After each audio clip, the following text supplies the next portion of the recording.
J'ai entendu récemment cette série de prédications sur le pardon. Et vous savez comment Dieu continuera à rappeler des choses et espérons que ça ira dans nos cœurs plus profondément. Ce pasteur disait d'écrire une lettre ou un email à quelqu'un qui vous a vraiment blessé concernant une situation où vous avez peut-être gardé offense. Et il y a cette femme qui m'est immédiatement venue à l'esprit. Nous avions eu l'occasion d'être dans le ministère ensemble quand j'avais la vingtaine. Et un après-midi, on était en camp chrétien de jeunes filles. Et j'étais dans la voiture d'une jeune femme avec qui j'essayais de partager sur le Seigneur. Et cette fille en particulier arrive, la fenêtre était descendue, j'étais sur le siège passager. Et la fille avec qui j'essayais de partager le Seigneur avait une grande bouteille de Jack Daniel dans sa voiture. Ce n'était pas mon Jack Daniel. Et franchement, pendant une période d'éloignement, je m'étais rendue très malade avec du Jack. Ce n'était plus ma nature de péché. Bref, elle a remarqué la bouteille, m'a regardée et j'ai vu de la médisance dans son regard.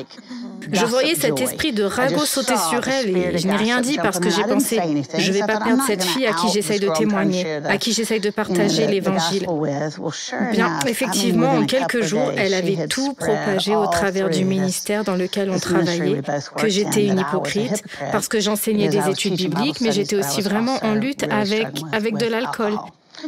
Et je n'ai jamais rien dit. J'ai pensé, tu sais, les gens qui me connaissent savent que ce n'est pas mon caractère. Mais c'est resté dans mon esprit. Parce que j'étais juste indignée qu'elle puisse inventer ça. Elle ne m'a pas demandé, elle n'a même pas eu cette décence. Eh bien, de toute façon, c'était il y a 20 ans. Donc, il a commencé à faire cette prédication et j'ai vu immédiatement le visage de cette fille et j'ai pensé, oh, ce n'est pas possible que j'ai encore de la rancune. Mais j'ai pensé, je vais être consciencieuse. Je pense que c'est peut-être le Saint-Esprit et non pas la caféine. Et donc, je lui ai écrit un email.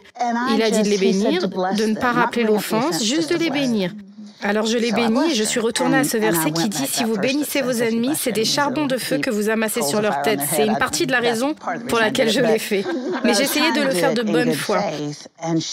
Elle m'a appelée et c'était si drôle parce que la première chose qu'elle a dit était « Je suis si contente que Dieu ait adouci ton cœur. J'ai prié pour toi toutes ces années. » Et j'ai pensé, c'est fou.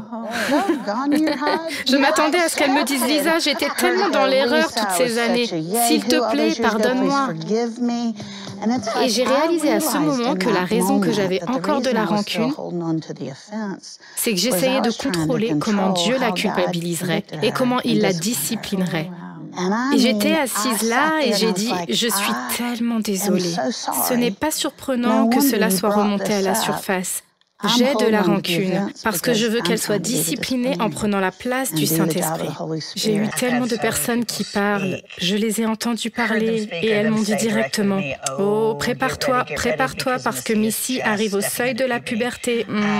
Elle a 11 ans et demi. » Et on entend parfois d'autres mamans ne réalisant pas qu'elles déclarent la mort en disant « Oh, ça va être vraiment difficile. » Et je pense, tu sais, il m'a fallu tellement de temps pour devenir maman parce que j'étais si insensée. Et Dieu a été si extraordinairement rédempteur en me permettant de devenir une maman si tard dans la vie. Il a tellement restauré que j'ai pensé, je ne vais pas accepter ça. Je pense juste que ça va être différent. Et je ne veux pas croire que ça va être cette horrible image que tout le monde dépeint. L'autre jour, il y a environ 3 semaines, on commençait à voyager à nouveau à cause du Covid qui avait provoqué la fermeture des voyages. Et on allait dans le Montana. Et elle était juste susceptible.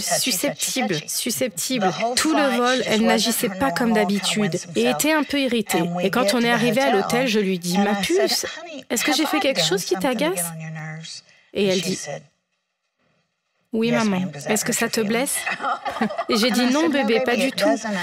C'est vraiment quelque chose de normal parce que tu grandis et je suis dans ton espace personnel. » Et j'ai dit « Non, tu es très respectueuse et c'est vraiment naturel.